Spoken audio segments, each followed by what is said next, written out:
Bom dia, boa tarde, boa noite, dependendo do horário que você nos dará a honra de nos assistir, estamos mais uma vez iniciando o Tempo de Despertar o Ser, um grupo de estudo do Movimento Espírita Francisco de Assis de Dourados, Mato Grosso do Sul, que tem como objetivo estudar e buscar o autoconhecimento.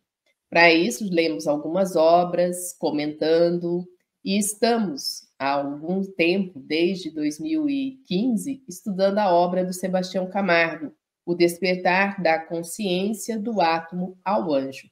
Se você tiver a obra aí contigo, nós estamos na página 387, na Senda de Ascensão. E será um prazer ter o seu comentário, ter o seu questionamento, pois hoje, Sebastião, pretendemos concluí-la para começar o livro 2, mas é como a gente disse, de repente um parágrafo demora 1 hora, mas vamos lá, o livro 2 está aqui, ó. Quem é de Dourados, quiser adquiri-lo, eu tenho aqui em casa, o Sebastião trouxe para cá, eu posso entregar para você, tá? Então é só entrar em contato conosco, que a gente terá o maior prazer de entregar a obra para você. Bom, vamos lá então, um excelente dia. Nós vamos hoje começar a falar sobre Na Senda de Ascensão, mas antes disso, nós fizemos na outra aula, na aula passada, uma rápida recapitulação de tudo que já observamos e conseguimos, compreender e apreender, em termos de conceitos, em termos de conhecimento, dessa obra, O Despertar da Consciência, do Átomo ao Anjo. Cada um fez um comentário. Sebastião, chegando no finalmente desse livro, eu chego à conclusão que o último capítulo, acaba sendo uma síntese de toda a obra e nos prepara para a segunda obra. Se você puder comentar um pouquinho sobre esse momento agora, que nós vamos começar a ler aqui e finalizar. Exatamente isso. Por isso que, às vezes, a pessoa acha o livro um pouco extenso, e nós falamos, então, comece pelo capítulo 10º, que se entendê-lo, entendeu a obra inteira. Mas, se não entendeu, volte lá no começo e faça o trajeto completo. Porque, quando falamos o papel da consciência desperta, é o objetivo da obra. Primeiro despertou a consciência. E agora, o que eu faço? Qual o meu comportamento? Por isso, essa síntese em 3 módulos, o construtor de si mesmo. Ou seja, eu já sei o que sou, de onde vim, como vim. Então, eu posso me reconstruir, porque o energismo do meu próprio universo psicobiofísico se renova em pouquíssimo tempo. Então, construtor de si mesmo. Agora, como eu faço para manter o que foi reconstruído? Por meio da alimentação. E a alimentação não é só o que se come, é o que se lê, é o que se ouve, é tudo que entra em nosso psiquismo. E, por fim, o que eu faço com isso? Tornar parte integrante da minha própria consciência, que é iluminar-se na ação consciente e transformar o que é físico em psíquico, o que é psíquico em virtude, e o que é virtude a caminho da imortalidade, da eternidade. Maravilha. Situados, então, tem gente aí que está falando já para mim que vai voltar, ali a obra. O Marcelo já está no desafio do início, da obra, com o grupo de estudo dele. Então já sabe, Marcelo, sentiu dificuldade, leva a turma para o capítulo 10, vê se eles compreendem, aí você volta para o primeiro. É uma forma. Nós já vimos que não temos habilidade, tem que começar do começo mesmo. Então tá bom. Tem como. Ali são muitas palavras que o livro, ele traz muitos conceitos que precisam ser entendidos lá nos primeiros capítulos, Claro, talvez um doutor em espiritismo aí que já vivencia há muito tempo consiga fazer essa transição direta, Mas esse pobre selvagem aqui já leu uma vez inteiro no estudo aqui, E estou relendo lá na página 130, eu acho, no outro estudo. E mesmo assim ainda para e fala assim, mas o que ele quer dizer com isso? Mas olha, eu acho que o símbolo, né, e o significado, porque tudo é simbologia, se a gente analisar, né? Então, são as nossas formas de comunicação são através de símbolos. E o Cristo não foi tão claro para a multidão da época e até hoje uma incógnita muitos dos seus dizeres, né? E os que precederam ele também, né, ficaram muito tempo na incógnita e muitos não conseguiram.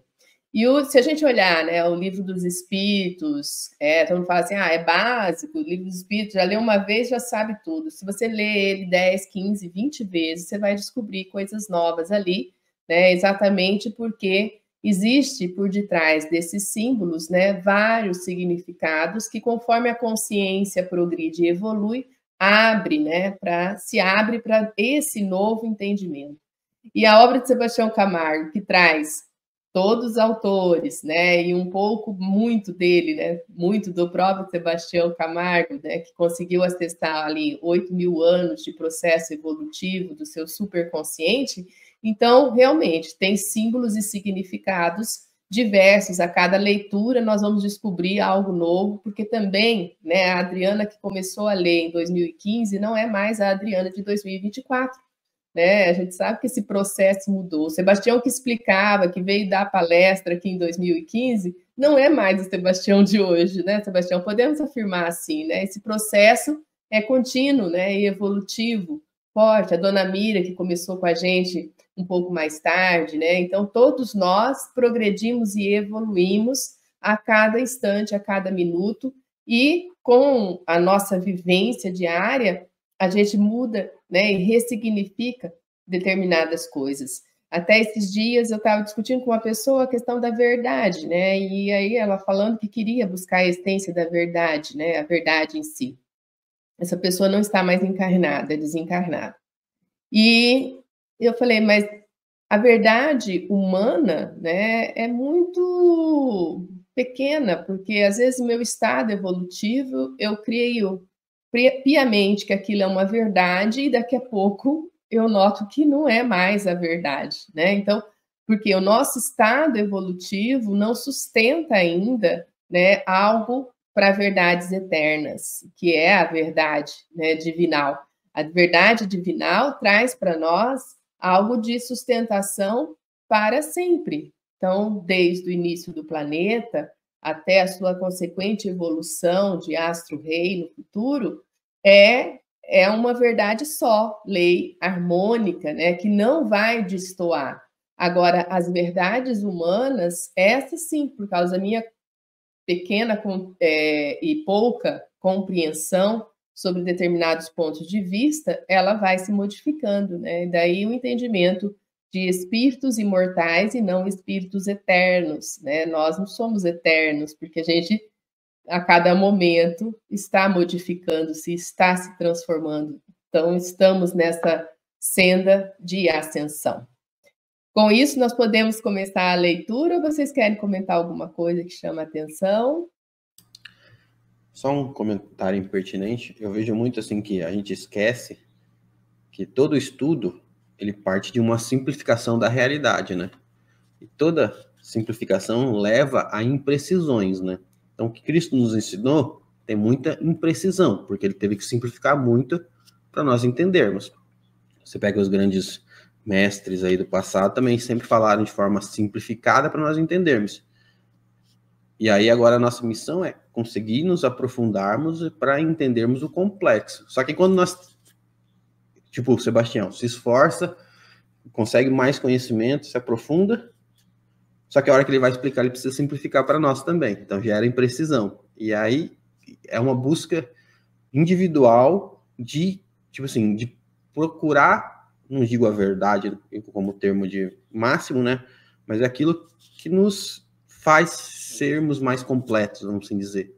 Só que nós nunca vamos poder procurar na resposta dos outros, né? Porque todos os outros simplificam o conceito para poder ensinar ao próximo. Então ele vai passar a ideia geral, mas nós precisamos nós nos aprofundarmos, né? E acho que é importante saber que ninguém vai conseguir passar o conhecimento que tem. Ele sempre vai gerar uma simplificação, e toda simplificação leva imprecisão. daquilo que ele conhece, né? Porque ele não consegue passar os sentimentos, ele não consegue passar as ideias. Às vezes o raciocínio naquele momento vai num sentido, quando ele está pensando sozinho vai em outro sentido. Então, é tudo muito... a verdade sempre vai ter que ser uma procura interna, né? Assim, não, a verdade não é uma palavra legal, mas se aprofundar em qualquer conhecimento, né? É uma procura individual, né? É somente essa selvageria só. Aí voltamos a Einstein na relatividade, né? Acaba sendo tudo muito relativo para o espírito no nosso estágio, né? Então, é exatamente isso mesmo. A senhora quer comentar alguma coisa, dona Miriam? Não, tá certo, que o Marcelo falou, nós temos que simplificar para passar para o próximo. Aí o próximo entende, simplificado, ele vai passar para o outro também bem simplificado, né? Então, eu penso nessa maneira, é o que o Marcelo estava dizendo mesmo. Só antes, Sebastião, telefone sem fio, Sebastião, lembra desse, né? Exato. Então, vamos só fazer duas considerações. Quando nós não simplificamos, dona Miriam, Marcelo, nós somos enxotados, não somos mais espíritas, não estamos mais em Kardec. Ou seja, quando a gente busca o espírito e não apenas a letra, tira o véu, aí já não querem mais nos ouvir. Por isso temos que ficar na periferia, porque o Kardec nos deu a chave. Ele nos deu nada completo. Ele começou um processo e caberia a nós. Tanto que veja o que ele colocou na Revista Espírita de 1868. A natureza não disse a sua última palavra. E o que é utopia hoje pode ser verdade amanhã. Então, seguramente, se uma tal lei existe, ela será um dia reconhecida. O Espiritismo, que assimila todas as verdades quando elas são constatadas, evitará,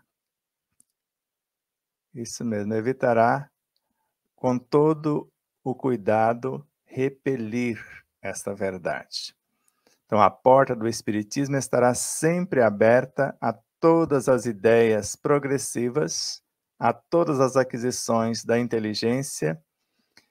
Ele se ocupa das necessidades dos homens, sem medo de ser ultrapassado pelas conquistas do futuro.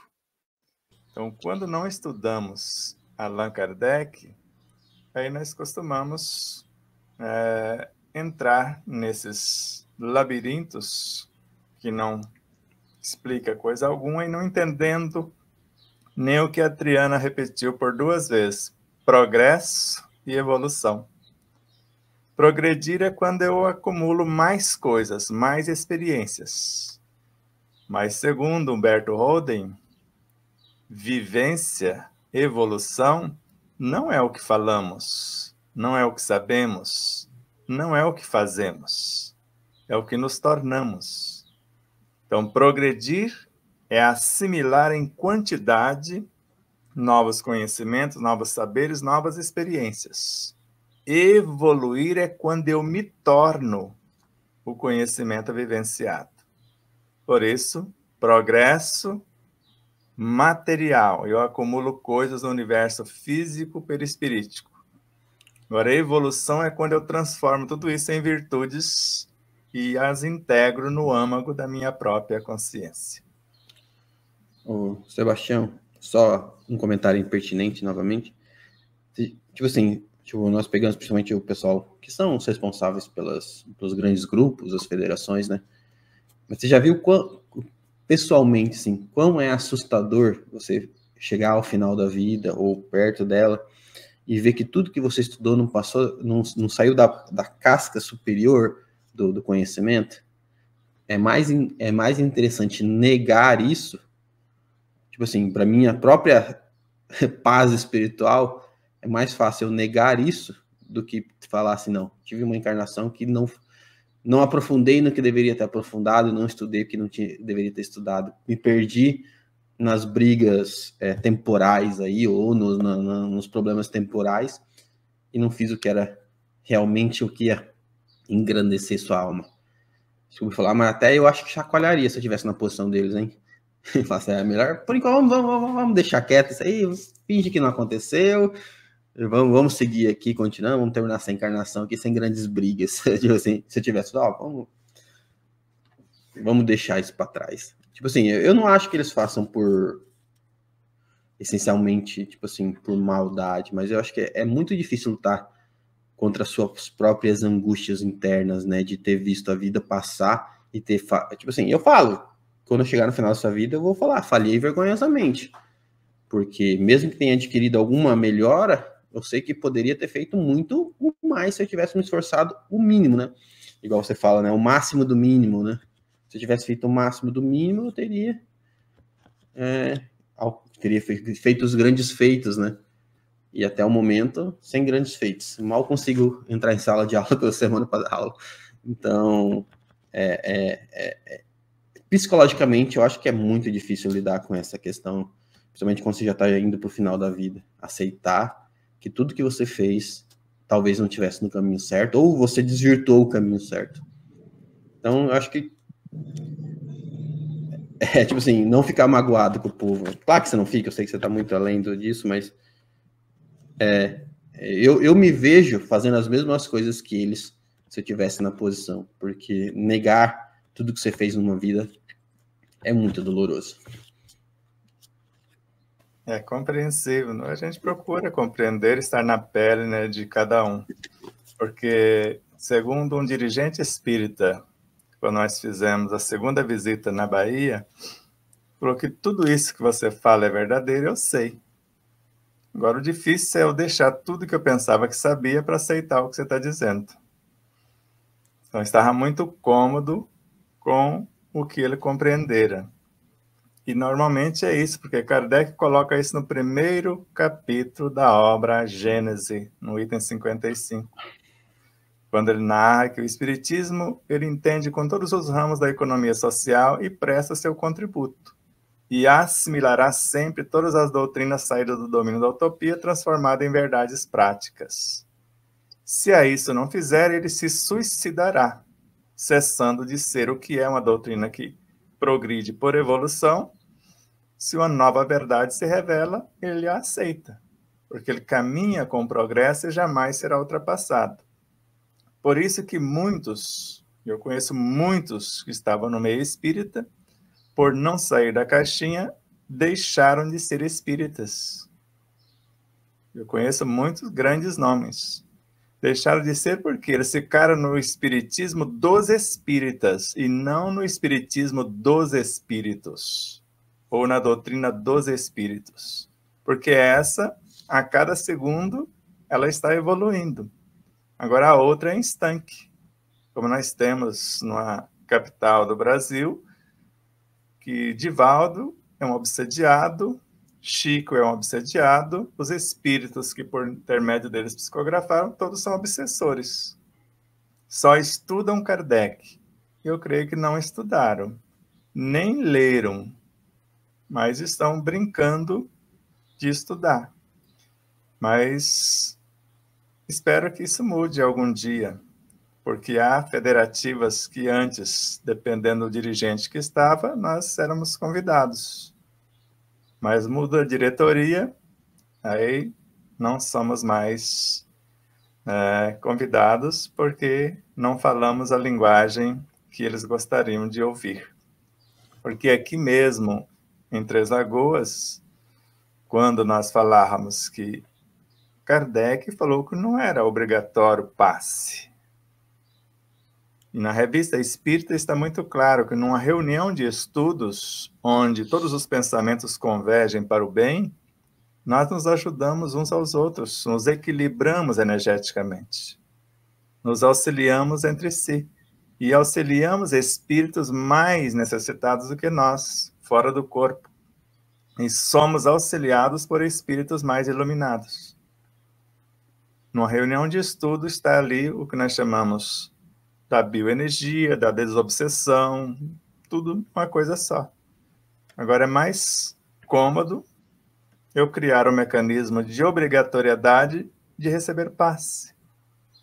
Mas André Luiz, não foi por intermédio de Chico Xavier, que falou e depois repetiu em Evolução em Dois Mundos: há em nós uma fonte inesgotável e inestancável das próprias energias.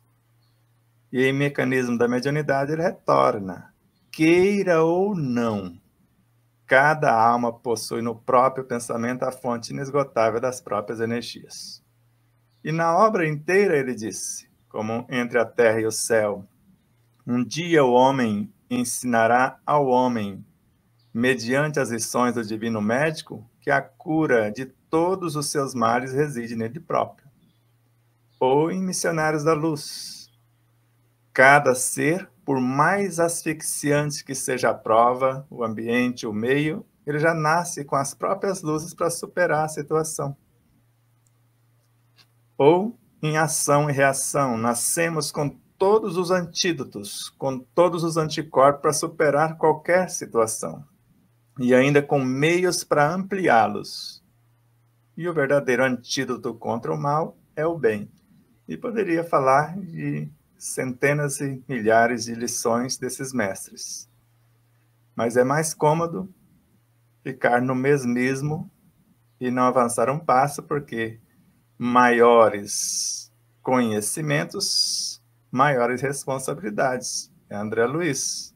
A responsabilidade tem o tamanho do nosso conhecimento. Se eu fico sabendo um tanto mais, eu vou ter que assumir maiores responsabilidades. Maravilha. E esse estágio, né, da gente ficar dependente das coisas e criar, né, é algo que a gente vê há muito tempo. Se você analisar historicamente, né, desde de sentidos de deuses, né, quando a população tinha vários deuses, é sempre um movimento externo e não interno, né? Então, ainda o passe acaba sendo um movimento externo. Então, claro, se eu sinto necessidade, né, de uma energia, se eu não estou bem, não consigo, através do meu autoconhecimento, fazer o autoequilíbrio, a autocura, né, eu vou, sim, recorrer a um passe. Né? Não tem por que eu não pedir para o Sebastião Camargo, né, emitir um eflúvio benéfico salutar aqui para mim e fazer o equilíbrio que eu não estou dando conta de fazer.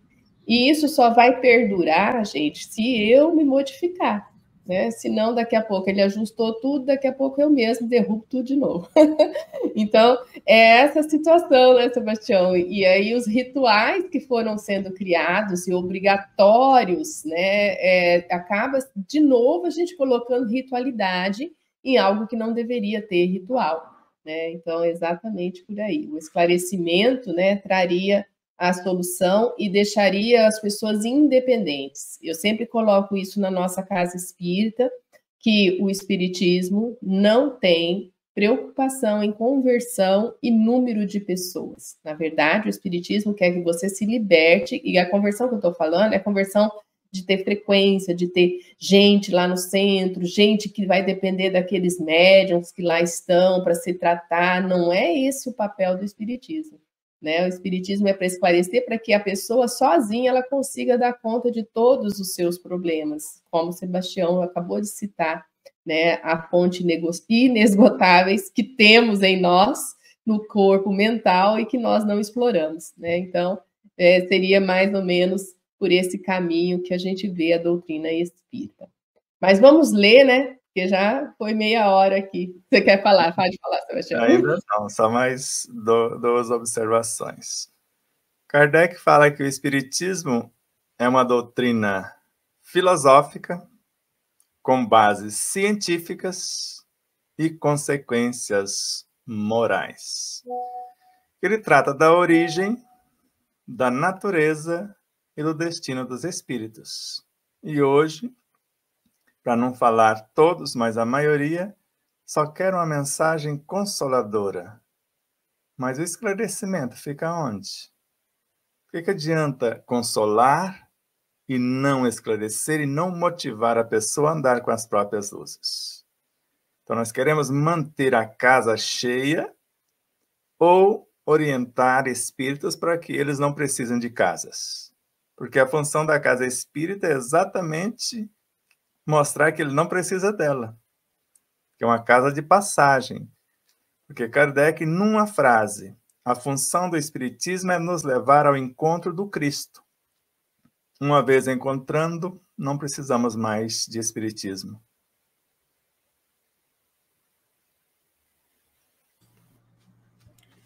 Maravilha.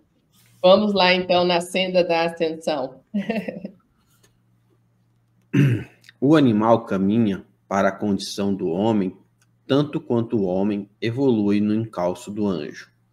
No reino animal, a consciência, a afeição da crisálida, movimenta-se em todos os tons dos instintos no rumo da inteligência. No reino hominal, a consciência avança em todos os aspectos da inteligência, objetivando a conquista da razão sublimada pelo discernimento. E, no reino angélico, essa mesma consciência, em múltiplas expressões de sabedoria e de amor, segue vitoriosa para a perfeita santificação, comungando a perfeita felicidade do Pai Celestial. No campo das formas efêmeras, cada ser, portanto, pode presidir a parte na elaboração dos próprios valores que erguerão aos níveis mais altos da vida. Entretanto, no mundo das essências, irmanar-se-á como o todo da criação, crescendo para a unidade cósmica, porto divino a esperar-nos sem distinção, de modo a investir-nos um dia na posse da celeste herança que nos é reservada.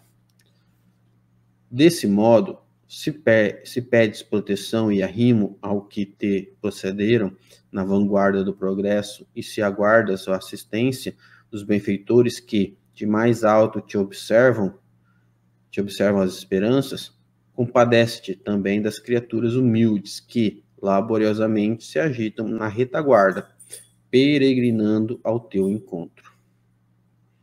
Se é justo esperar pelo amor que verte sublime do céu, em teu benefício, é preciso derramar esse mesmo amor nas furnas da terra, a que as consciências fragmentárias se acolhem, contando contigo para que se eduquem e aperfeiçoem. Para o homem, o anjo é o gênio que representa a providência divina, e para o animal, o homem é a força que representa a divina bondade. Recorda os elos sagrados que nos ligam uns aos outros na estrada evolutiva e colabora na extinção da crueldade com que até hoje pautamos as relações com os nossos irmãos menores. Lembra-te do mel que te angaria medicação,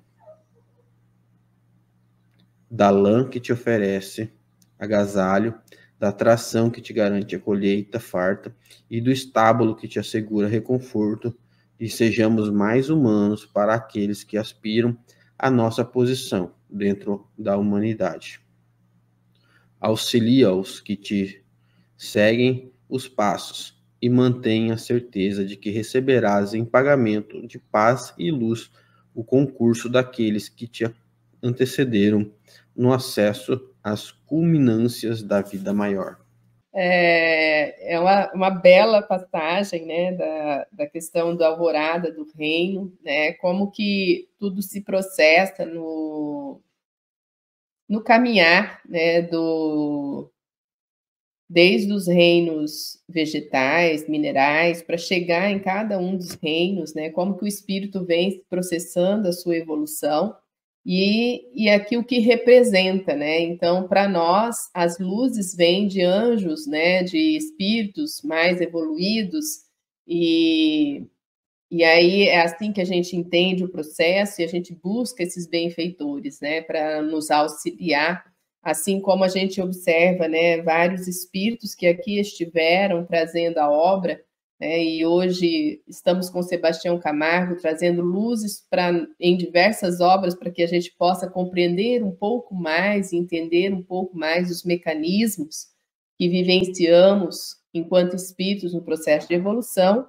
Nós, para os outros reinos, né, somos considerados os deuses para eles, né? Então, para o mundo animal, né, o homem acaba sendo o foco, né, para que ele venha a evoluir, a progredir, a ter um processo. Então, nesse texto aqui, ele vem buscando essa verdade, né, da gente observar, né, como que tudo se processa de uma maneira que acaba se alimentando um ou outro, em termos não só do aspecto amoroso, mas até do aspecto físico de existir, porque quando ele fala aqui do mel que você consome, né, então teve um ser que trabalhou para isso, foram as abelhas, tirando néctar e transformando em mel, e tudo que a gente consome do reino animal, né, que protege, que nos auxilia. Então, como que esses seres se sacrificam em benefício, né, de uma humanidade, dos humanos. Então, esse ponto de vista de respeito aos irmãos menores, e aí a gente começa a entender, né, o que é esse irmão menor, porque até então, né, vinde a mim os pequeninos, a gente entendia essa passagem como se fosse as pessoas mais vulneráveis, as pessoas na infância, e não era disso que estava sendo dito, né, Sebastião? Era uma visão mais dos reinos, né, dos reinos desse processo de evolução que o espírito passa. Então, para a gente poder entender essa ascensão, né, que nós buscamos e que todos os reinos estão nessa trilha. Nós já estivemos lá, né, já passamos por esse processo. Hoje estamos no processo humano e vamos caminhando para um outro processo de evolução. E esses outros reinos também estão buscando, né, essa perspectiva de evolução como nós, né? Então, é isso que a gente tem que entender. Eu penso que é por aí. Apenas uma consideração que veio bem viva no céu da nossa consciência agora. Eu fiquei observando uma planta carnívora, criando armadilhas para capturar animais, fracionar os seus corpos e integrar sua consciência para que ela possa avançar por sua vez. E o nosso corpo, quando morre, vai participar da formação de novos corpos, ou seja, vai subdividir para dar um upgrade a quem está na retaguarda. Mas para quem está na dianteira, o processo não é muito diferente.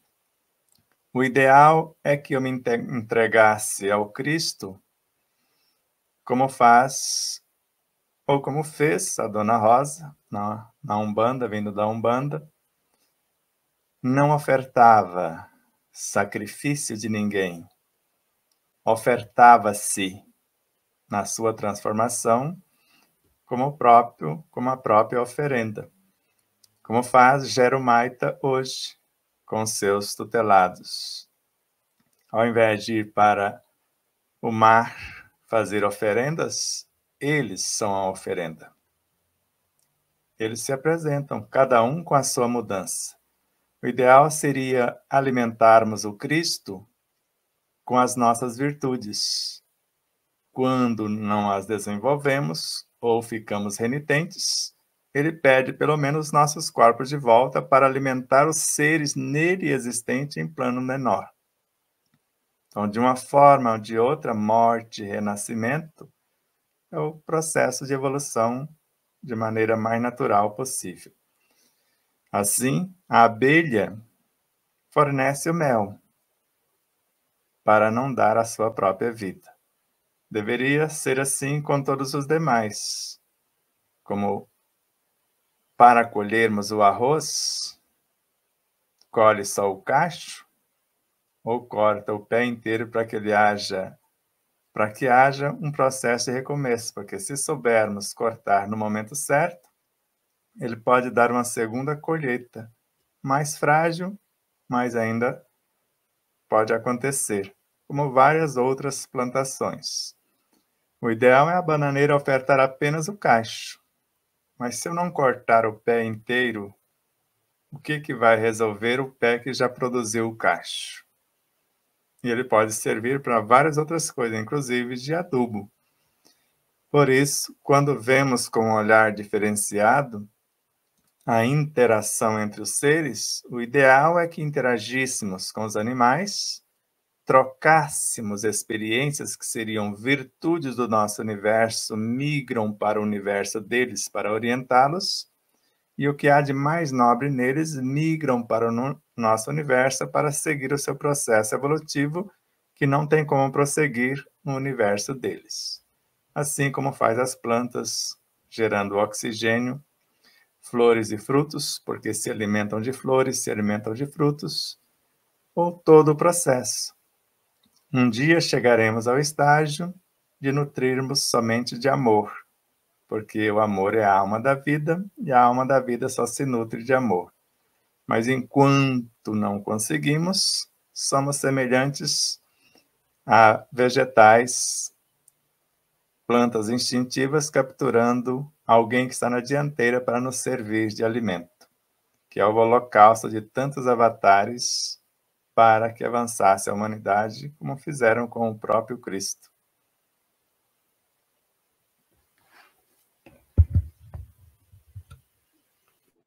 Maravilha. Essa ascensão, né, e aí veio aqui a ideia do hábito, né, como que são hábitos arraigados no espírito, num processo de evolução, né, que vem aí acontecendo desde do reino mineral, e ele perpetua no reino nominal, né, até a gente se libertar desse hábito, desse entendimento, que é assim que eu preciso evoluir, né, então é forte em nós, até a gente chegar ao estágio de luz, como você coloca, da gente não precisar mais mesmo de sacrificar ninguém, né? Da gente também ser o sacrifício, o próprio sacrifício em termos de trabalharmos em nós, né? A questão da moralidade, a questão da espiritualidade, e aí sacrificarmos, né, a questão do orgulho, da vaidade, para a gente poder resplandecer a luz em nós, né? Então, é um processo que vai de muita busca mesmo para a gente ascender, né, e conseguirmos atingir esse ápice. Vamos lá, Marcelo, continuando a leitura, para a gente poder comentar mais um pouco e daí passar os comentários dos nossos irmãos internautas. Só é feliz quem é livre. Só é livre quem assume responsabilidade. Para ser feliz é imprescindível ser livre. E só é livre quem assume a responsabilidade de fazer o máximo com o mínimo que conhece, em benefício de todos. O amor a si mesmo e ao semelhante, nos infinitos níveis evolutivos, é uma condição sine qua non para atingir as culminâncias da planificação. Livre e responsável, a alma traz em si a lei dos seus destinos, prepara no presente as alegrias ou as dores do futuro. Quem é livre realmente não pretende ser mestre de ninguém. Descobriu que não é tão pequeno quanto pensou, nem tão admirável quanto gostaria de ser. Simplesmente resgatou a ideia de que é a principal autoridade em seu mundo íntimo e não no mundo dos outros. Quando se adquire a consciência da responsabilidade, de imediato, sente-se que se é livre.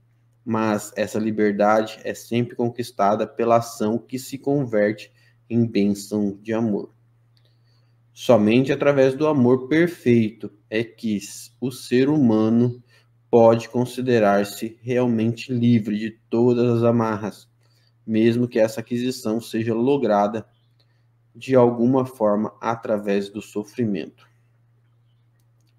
Ser responsável é fazer somente o bem que propicia o eterno bem. ou seja, pensar, sentir, falar e agir de conformidade com as determinações da lei de justiça, amor e caridade em sua maior pureza e simplicidade, dentro dos parâmetros daquilo, né, que gostaríamos que se tornasse real em nossa existência.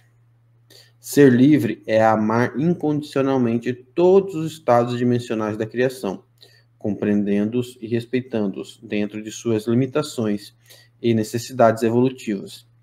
Não devemos tolher a liberdade de quem quer que seja. Tampouco ser conivente com a imaturidade e a irresponsabilidade de alguém. No entanto, podemos e devemos iluminar e libertar inúmeras outras consciências à luz de nossa transformação pessoal. Segundo Leon Diniz, pode-se alcançar esse resultado por procedimentos diversos, pela ciência, pela meditação, pelo trabalho e pelo aperfeiçoamento moral. O melhor procedimento é utilizar todos esses modos de aplicação e completá-los uns com os outros. Porém, o mais eficaz é o exame de consciência e a introspecção. Acrescentemos o desapego, as coisas materiais, a vontade firme de melhorar a si mesmo, a união com Deus, em espírito e verdade, e veremos que toda religião verdadeira, toda filosofia profunda encontram aí sua fonte de resultado e se resumem nessas fórmulas. A vida é preciosa e deve-se vivê-la intensamente, objetivando a felicidade plena, a saúde integral, a paz interior e a perene harmonia. Para tanto, faz-se inadiável e intransferível o despertar da consciência individual e o consequente despertar na consciência cósmica, ou seja, amor e trabalho consciente em todos os matizes do sal da terra à luz do mundo, ou seja, do átomo ao anjo. Eis porque o Espiritismo propõe o sentido psicológico da existência terrestre, que pode ser reduzido a 3 fatores existenciais: o amor em todos os seus aspectos, o trabalho de dignificação pessoal e da sociedade, e, por fim, a transformação de qualquer tragédia, mortes prematuras, processos de injustiça, doenças irreversíveis, dificuldades econômicas e acontecimentos infelizes, em triunfo pessoal no largo jornadear pelas sinuosas estradas físicas, como prescrevia o admirável psiquiatra austríaco Viktor Frankl. Liberdade com responsabilidade e competência, fé criteriosa e lúcida, trabalho honesto e digno e a consciência laurizada pelos ensinamento universal do Espírito.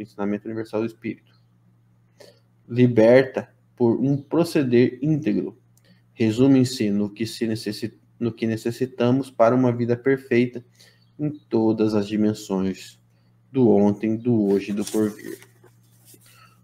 Os estudos a que procedemos em O Despertar da Consciência do Átomo ao Anjo objetivaram lograr uma compreensão mais ampla das singularidades do espírito e desses extensos caminho formidável e complexo por eles percorridos.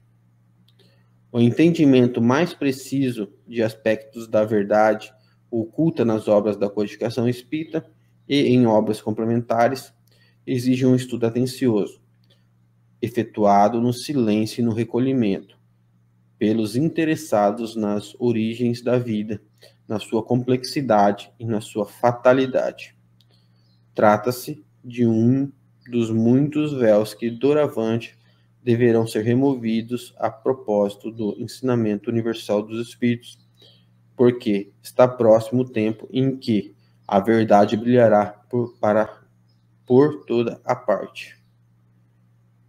Muita paz. Cada um de nós compõe a sua história, e cada ser em si carrega o dom de ser capaz e ser feliz.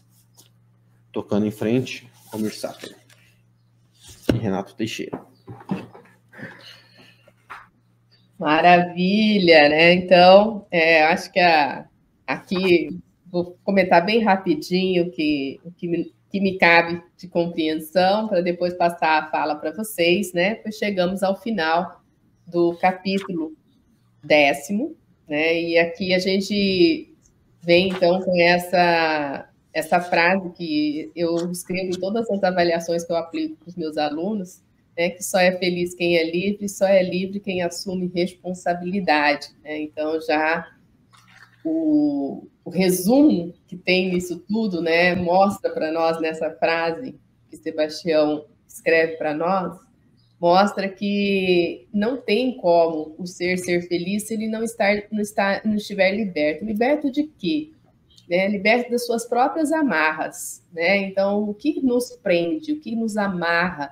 E aí, quando a gente fala dos rituais, quando a gente fala das coisas que foram colocando em nossa mente, e nós fomos tendo como verdade, no espírito do processo de evolução, né? E acreditando que aquele é o melhor caminho, aquele é o melhor processo, nos serviu em algum momento, né? Nos serviu em algum momento. Mas, conforme a gente vai progredindo, evoluindo, a gente vai entendendo que aquele ritual não é mais necessário, né? E aqui é tão interessante, eu amei essa frase que vem do Espírito Santo Neto. Conviver e melhorar, né? A autêntica liderança. Quem é livre realmente não pretende ser mestre de ninguém. Né? Então, ele não está preocupado em ensinar alguém. Ele descobriu que não é tão pequeno quanto pensou, nem tão admirável quanto gostaria de ser. Né? Então, quem é livre, ele não tem mesmo essa amarra, essa preocupação. Simplesmente resgatou a ideia de que é a principal autoridade em seu mundo íntimo e não no mundo dos outros. Aqui faz um pouquinho recordar, né, do que minha mãe representava, né, para nós em família. A gente denominava ela de autêntica, né? Uma pessoa muito autêntica.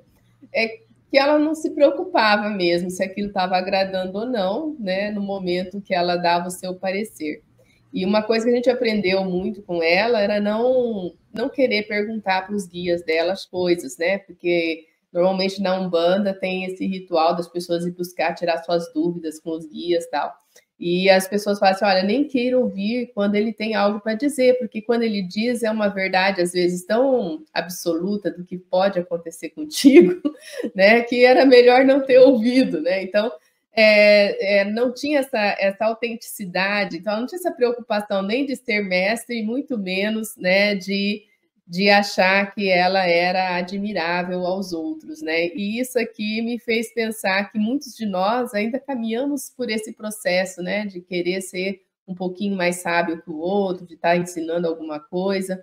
E a liberdade total vai mostrar para nós que não é por aí, porque eu sou o que sou, estou nesse processo, né? Se eu puder auxiliar aqueles que estão entre aspas, né? Porque é muito difícil você dizer quem está na sua atrás de você, porque em alguns aspectos eu também estou bastante atrasada, né? Então é muito difícil para a gente dizer, né? Eu estou um pouquinho à sua frente, posso te auxiliar nisso ou naquilo. Mas esse pensamento aqui vem mostrar para nós do que é realmente a liberdade, né? Do ser, quando ele se propõe a estar em busca, né, do eterno bem, né? E aí o grande desafio para nós ainda é pensar, sentir, falar e agir conforme as leis de justiça, amor e caridade, né? Então, aí resume tudo o que nós podemos buscar em termos de liberdade, né? Em termos de profundeza e de trabalho em nós. Né? Eu vou parar por aqui, porque tem alguns comentários ali. Claro que eu queria falar mais coisas, né? Mas eu acho que para não tomar muito tempo de vocês. Dona Miriam, Marcelo, depois eu vou ler, aí Sebastião comenta. Pode ser assim, Sebastião? Adriana, eu tinha grifado essa parte que você também se atentou. Exatamente. Quem é livre realmente, que não pretende ser mestre de ninguém, não tem que nem o Sebastião falou, a gente tem que viver o espiritismo aqui, não mostrar aos demais que eu sou espírita ou não espírita, né? Mas na sequência diz, quando se adquire a consciência da responsabilidade, né? Isso o que nós fizemos do tempo que eu comecei a estudar, a responsabilidade como ser, né? A responsabilidade, aí que eu me sinto livre, porque eu não me machuco, não machuco uma planta, não machuco um animal, né? Então, isso daí eu aprendi bastante, já era, e agora eu me aperfeiçoei, me adquiri mais consciência nessa parte, né? Acariciar um cachorro, fazer isso, fazer aquilo no animal, numa planta, ver se ela está precisando de uma podinha, se não está, né?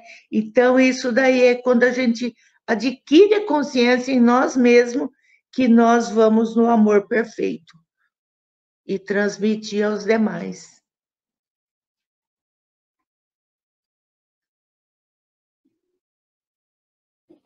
A parte que me chamou a atenção aqui foi esse, pode-se alcançar, né, esse resultado, né, da evolução, né, por procedimento diverso, pela ciência, pela meditação, pelo trabalho ou pelo aperfeiçoamento moral, né. E aí lembra que nós somos espíritas, né, e como todos os religiosos queremos convencer os outros a serem espíritas, né, e queremos mostrar o lado bom do espiritismo e todo aquilo que nós achamos virtuoso, né, mas lembrando que isso é apenas um dos múltiplos caminhos, né, e que muitas vezes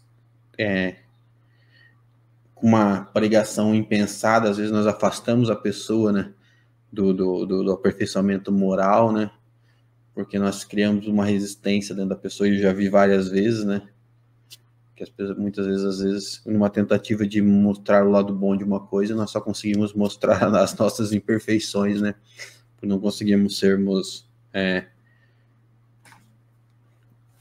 amorosos o suficiente com o próximo, né, então nós precisamos, eu reforço, né, que nós precisamos lembrar que é apenas um dos caminhos, né, e que se nós focarmos muito nesse caminho, talvez nós estejamos afastando aqueles que estão à nossa volta, né.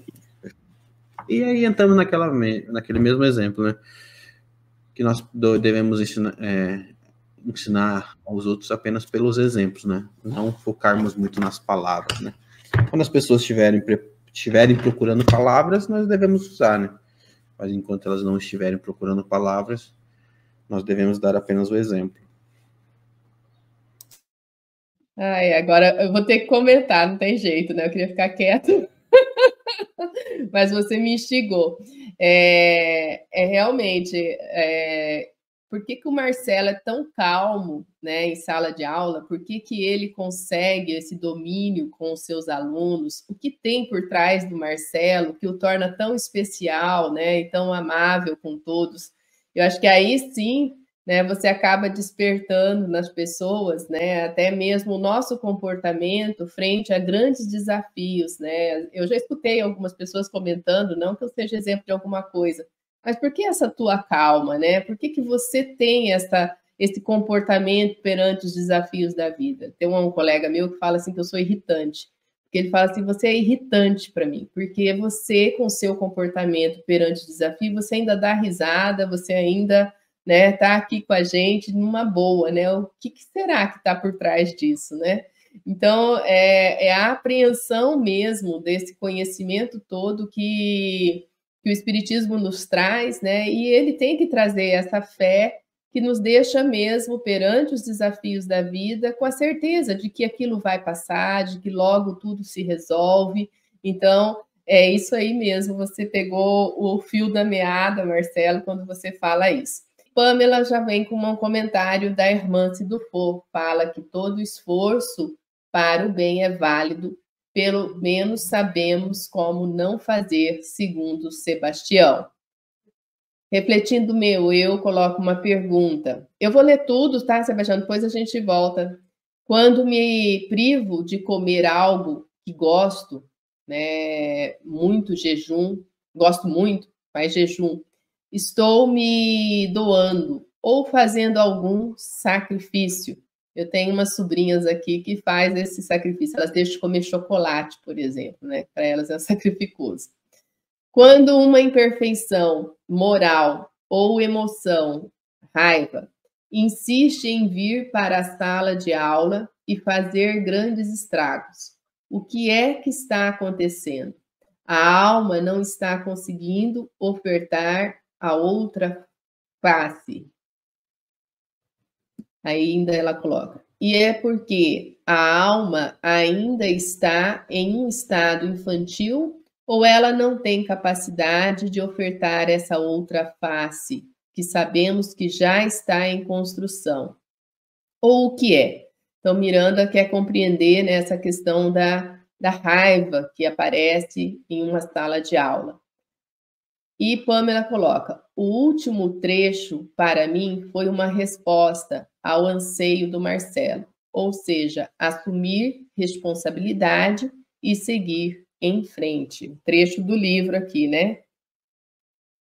Ainda refletindo no eu. Quando ofereço uma bebida alcoólica para alguém que gosta da bebida, não estou tolhendo a liberdade dela beber, mas estou sendo conivente com sua imaturidade.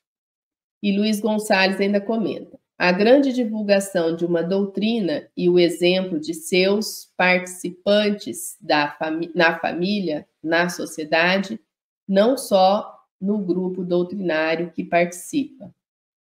A grande divulgação de uma doutrina é o exemplo de seus participantes na família, na sociedade, não só ali né? O grupo, no grupo que ela participa. Aí, refletindo, meu eu coloca, mas a Coca-Cola também é nociva e ninguém nos critica se oferecemos. O que fazer? Então, temos várias questões aí, Sebastião. Vamos tentar aí fazer um resumo, né, das perguntas que foram colocadas e dos comentários. Contigo a bola. Vou começar com o Marcelo, que ele destacou lá com Leon Denis, que pode-se alcançar essa lucidez, né, por procedimentos diversos, que é pela ciência, pela meditação, pelo trabalho e pela transformação moral.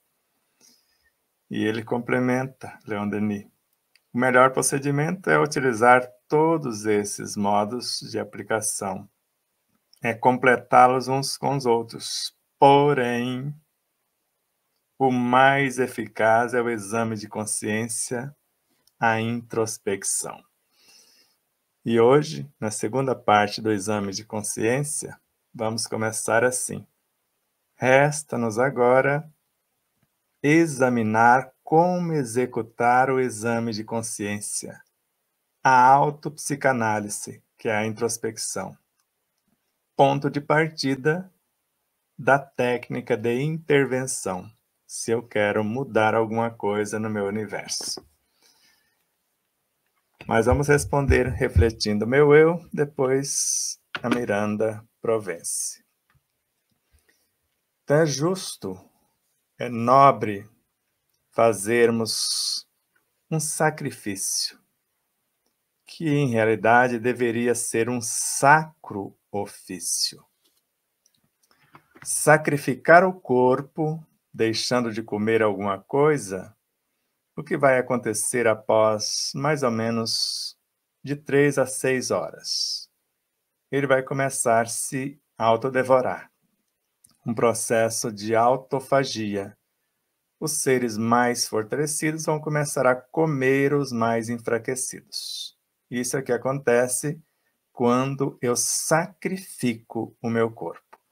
Agora, se eu quero fazer um sacro ofício em relação ao meu corpo, eu vou privá-lo daquilo que ele está viciado e vou dar a ele aquilo que é útil, o que é saudável para o seu processo de restabelecimento, de recomposição da harmonia, da saúde, do equilíbrio, etc.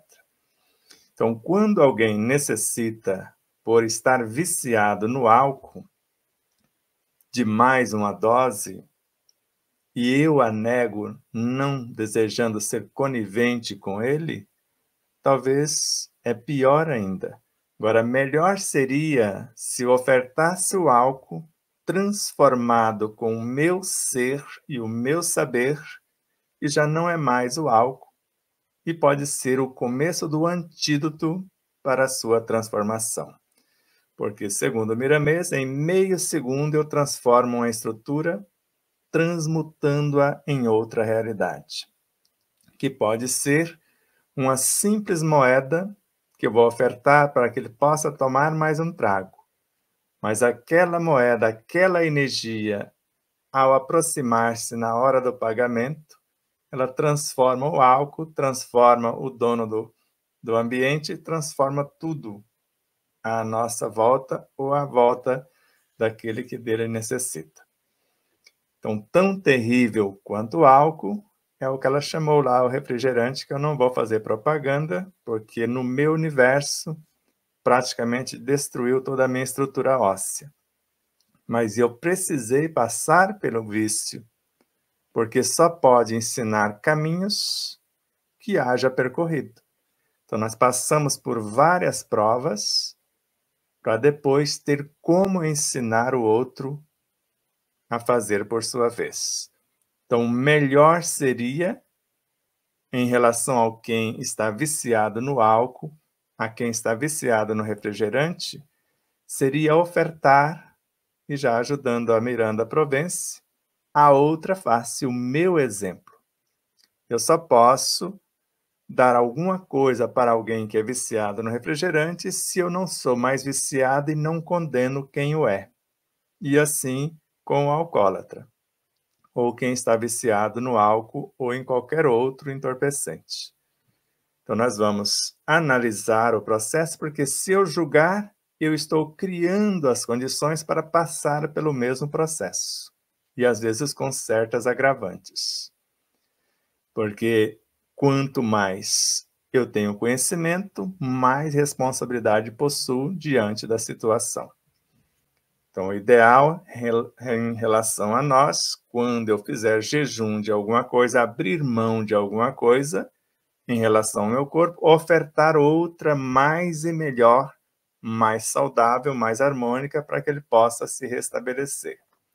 Em relação ao outro, diante do seu tormento, porque quando se leva um dependente químico para uma clínica, eles vão começar dando drogas em outros formatos para tirá-lo gradativamente do processo de dependência. Mas só consegue, de fato, o êxito quem oferta amor naquilo que faz. Porque ele vai ofertar outra droga transformada com amor e a maneira que é feito aquele sacro ofício. Ou seja, abrir mão de algo prejudicial para ofertar algo benéfico. Ou seja, os profissionais da medicina ou outros colaboradores vão ofertar-se a essência do seu ser, o exemplo de suas vidas, o equilíbrio no pensar, a harmonia no sentir, a disciplina no falar e a coerência no agir. Porque eu posso até ofertar o álcool, o corrosivo, para o universo do meu irmão. Mas, de acordo com a minha conduta, a essência do meu ser, ali está o antídoto para a cura daquele ser que nunca mais será o mesmo. E assim em qualquer situação. E para a Miranda, todas as vezes que abrimos uma sala de aula, ou às vezes não a abrimos, porque tem dois meios. Então, existe tempo para aprisionarmos aquilo que criamos. Então, até um X, eu posso aprisionar um vício, tanto físico quanto moral.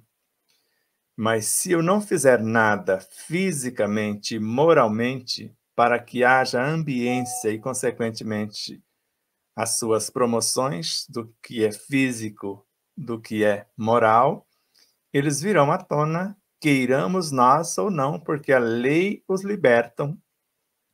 E se a ambiência está pronta, como narra Ramatiz, em Jesus e a Jerusalém renovada, então, se eu solto a ovelha sem contratar o pastor, se eu libero essas estruturas sem preparar a ambiência, elas fazem um desastre aqui na minha sala de aula, que é o meu mundo mental, psíquico, emocional, até perispiritual e físico. Por isso, esse processo de introspecção, como nós vamos ver hoje, e vou ler mais 2 telas para vocês, com Pietro Baldi, ele trata-se de observar e medir a si mesmo. Isso não se pode fazer senão estabelecendo um confronto com o único termo de comparação e unidade de medida que possuímos. O que será? A lei. E onde está a lei que já gravamos? Em nossa consciência. Então, é eu, a personalidade diante da lei, diante da superconsciência do Cristo e do Deus que há em mim. E após esse confronto, trata-se então de pôr o próprio eu diante dela, da lei. Isto é, diante do seu pensamento que expressa as normas estabelecendo qual deve ser a nossa conduta.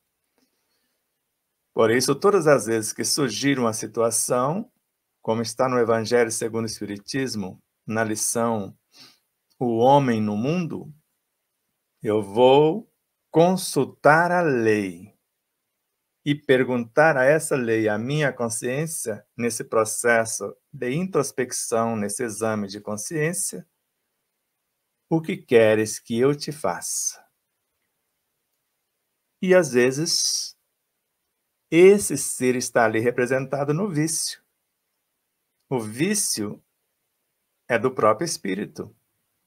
O corpo é o efeito, o espírito é a causa. Então, tudo que existe entre o corpo e o espírito pertence a ele, quer esteja no perispírito, no subconsciente, no inconsciente ou em qualquer expressão. E só entra de fora um tanto mais de conteúdo pedido pelo nosso psiquismo, que temos as matrizes para nutrir. Então, vai entrar um pouco mais de raiva se eu tenho a raiva incrustada no meu próprio inconsciente. Só vai entrar um pouco mais de ansiedade se eu a possuo. Eu estou criando situações para nutrir o que possuo. Se eu não quero mais alimentar o que possuo, eu posso transformar a ansiedade, começando por dar pequenas doses de autoconfiança, de segurança, de coragem, porque a ansiedade é filha da insegurança, que é filha do medo. A virtude oposta, a outra face.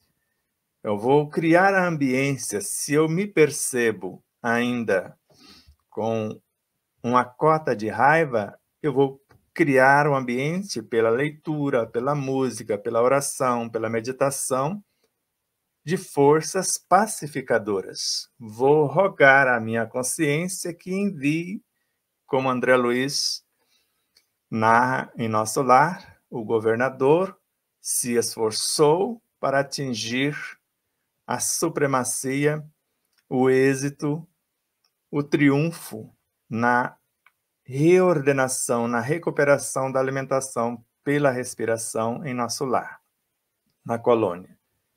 E no ápice do seu esforço, recebeu a visita de 200 especialistas que vieram de um plano superior, ou seja, que vieram do âmago de nossa consciência.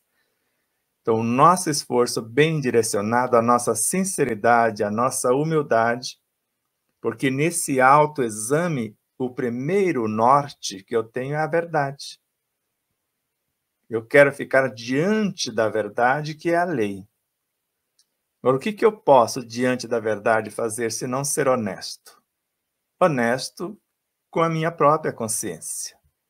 E eu vou me apresentar, como nós vamos ver hoje na aula, nu, despido de todas as trapaças que eu poderia fazer para sair da situação, para fugir do enfrentamento.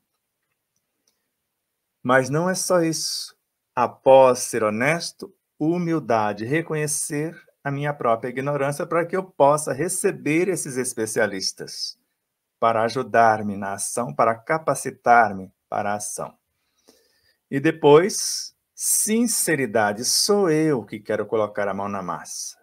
Sou eu o autor do meu destino. Sou eu que estou pedindo capacitação de acordo com o trabalho que está aparecendo. E na sequência só poderia faltar uma coisa: fidelidade com o que foi recebido na aplicação dos recursos. Por isso, Joana de Ângeles fala: tenha raiva, permita que ela venha à tona, mas não cultive-a, não a alimente. Quando ela surgir, abrace-a terna e amorosamente e convide-a a mudar o curso. Se eu vou abraçá-la terna e amorosamente, é com ternura que faz desmanchar todos os coágulos, porque é uma virtude tão delicada e tão nobre que ela desmonta todas as estruturas, e o amor é a força que gera, nutre, organiza e mantém a vida em todas as suas expressões. Então ele vai reconstruir a situação. De orgulho para a humildade, de tristeza para a alegria, de desespero para a esperança, de ansiedade para a segurança, autoconfiança, e assim vamos conseguindo triunfar sobre os nossos próprios tormentos. Então, qual o melhor sacrifício em relação a nós mesmos? O sacrifício do orgulho, da vaidade, mas é assim, sacrificar o orgulho é transformá-lo em humildade. Sacrificar o egoísmo é transformá-lo em altruísmo. Então, não é simplesmente, como nós às vezes imaginamos, matar. Vamos matar o orgulho. Matar o orgulho, porque morte e renascimento é da lei, e tudo morre para renascer, para se renovar, para progredir. Então, jamais conseguiremos expulsar ou dizimar uma situação, mas sempre podemos transformar, triunfar sobre nós mesmos, construir uma nova realidade. Maravilha de síntese, né? Espero que todos vocês tenham aprendido, como eu aprendi muita coisa hoje, né? E sempre crescendo cada vez mais, né? E esse fechamento que Sebastião coloca para nós, né? Tá ali no livro, se você ler com atenção, né? Numa das citações que ele fala da liberdade, liberta-te do mal, o portal do triunfo, onde eles colocam três, né? Joana de Ângeles coloca 3 fatores para nós: amor, trabalho e transformação, né? Então, é por aí, né, Sebastião, que nós vamos conseguindo fazer esse exercício diário de todos os nossos aspectos, né? Trabalhar, mas trabalhar com esse amor, né? Quando a gente fala trabalhar o egoísmo, trabalhar o orgulho, é com amor, né? Com amor, com cautela, transformando, né, em algo melhor. E, lógico, a face oposta, né, desses sentimentos. Então, humildade, né, altruísmo, com muito amor, com muito carinho por nós mesmos, muito respeito de toda a história que você construiu até aqui. E aí fecha assim, né? Cada um de nós vamos compondo a nossa história e cada ser em si carrega o dom de ser capaz, né, e ser feliz, né? Almir Sater e Renato Teixeira fecha, então, essa magnânima obra de Sebastião Camargo e trazendo grandes ensinamentos para nós. Na próxima semana, né, estamos com o desafio aqui de começarmos o segundo livro, né, Sebastião? Aqui encerramos o primeiro, né? Como eu já falei para vocês que estão em Dourados, eu tenho alguns exemplares aqui comigo, Sebastião que deixou aqui, Olha lá, Marcelo ali mostrando dele. E tenho também o primeiro exemplar, né? A primeira obra, se às vezes de repente você ainda não o tem, né? Estou aqui com as duas obras em casa. Quem quiser, né? Estamos com eles aqui.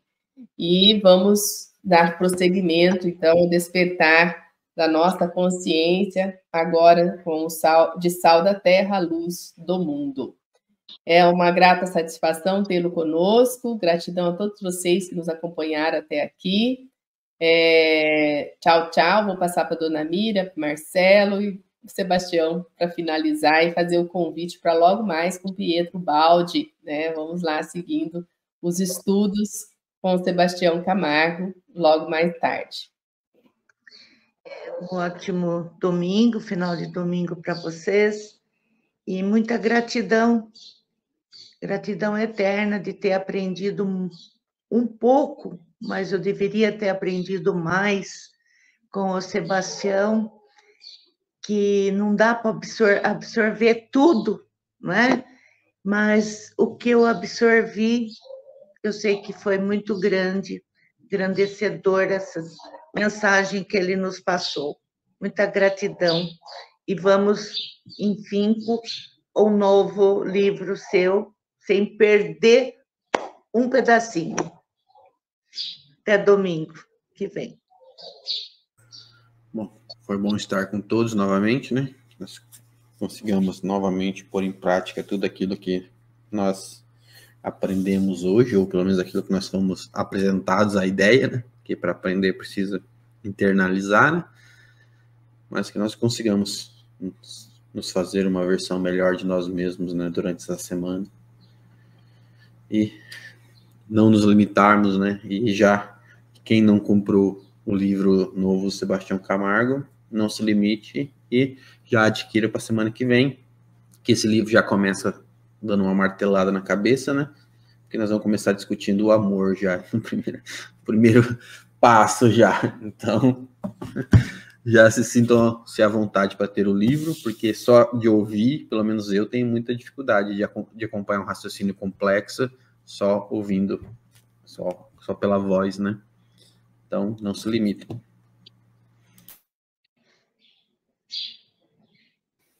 E o livro, como nós sempre recomendamos, à luz das inspirações e intuições, ele precisa ser lido de carreirinha para a pessoa tomar consciência, para o leitor tomar consciência do que tem dentro do livro, sem a obrigação de compreendê-lo, né, de pronto.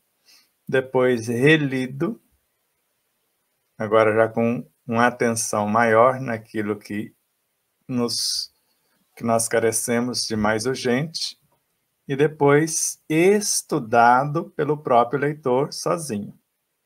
Ele tem que chegar ao extremo do exercício dos seus neurônios, do seu raciocínio, e quando for para o grupo, vai para trocar ideias a respeito do que foi compreendido e do que não foi esclarecido. Porque se formos para o estudo para ler o livro no estudo, vai virar uma bagunça, como está acontecendo com o amor e o amar. Sendo que é simples, porque se o amor gera a vida, ele é a matéria-prima. Se ele nutre a vida, ele é algo ainda além da matéria-prima que evoluiu. Se ele organiza e mantém, transformou na lei.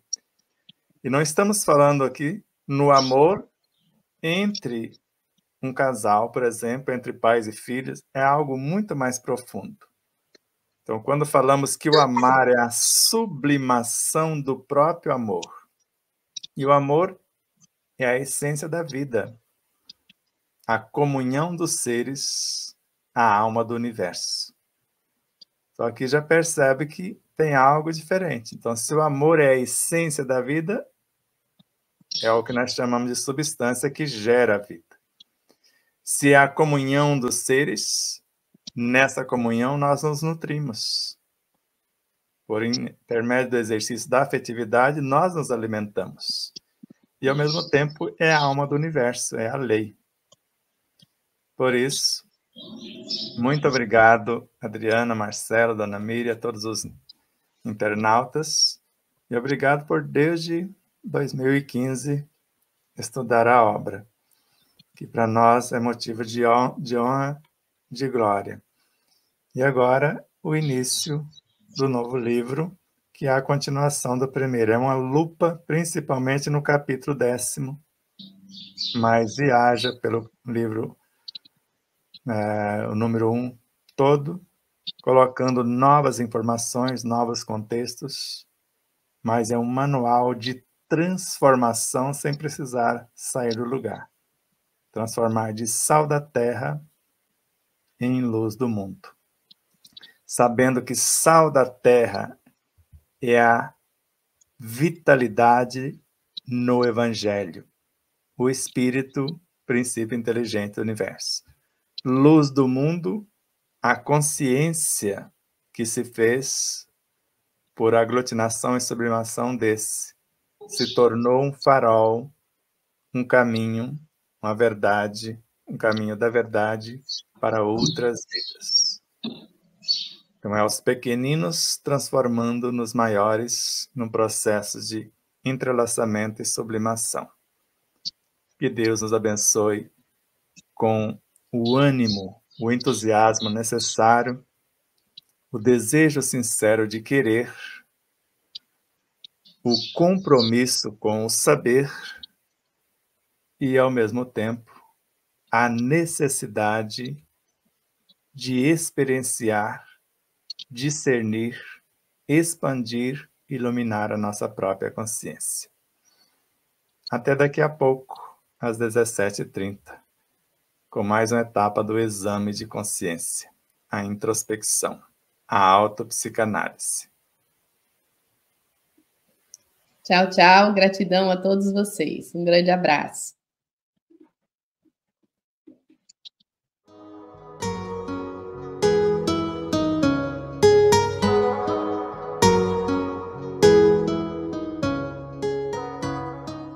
Gratidão. Espero que vocês possam rever, compartilhar, se inscrever. Diga que gostou ou não gostou, faça seus comentários, porque é sempre uma honra imensa tê-los como os nossos auxiliares, não só a vossa audiência, por nos seguir em nossas redes sociais, por se inscrever aqui no canal do YouTube, por compartilhar, por fazer tudo o que possa para nos auxiliar nessa interminável jornada.